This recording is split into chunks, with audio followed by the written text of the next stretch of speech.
हे first time बोलते. असू माझ्या आदरणीय व्यासपीठ सर्व, आमच्या सुपरवायझर आणि आमच्या इथे प्रवक्ते म्हटलं, व्याख्यान देणारे म्हटलं, लेक्चरर म्हटलं तरी चालेल.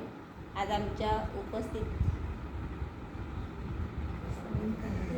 सावंत मॅडम आज एवढी ही माहिती दिली ना आम्हाला, तर आम्हाला पण असं म्हणजे एवढं जागृत झालं की आमच्या गावामध्ये पण येऊन ह्यांनी असं व्याख्यान द्यावं किंवा असं उदाहरणं देता देता त्या महिलांना जागृत करावं.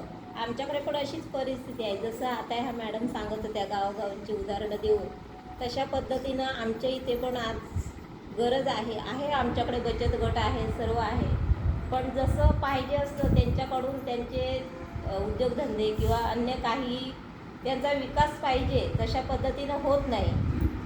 तर असं जर हसता खेळता असं जर आम्हाला सांगितलं तर आमचं भरपूर काही महिलांमध्ये बदल होईल, परिवर्तन होईल. एवढे 2 शब्द सांगून काय बघे ना, पहिल्यांदा बोलल्या म्हणाल्या, काय भारी बोलल्या. कोण म्हणेल काय पहिल्यांदा फसवताय तुम्ही आम्हाला. चला इकडे कोणाचा नंबर होता.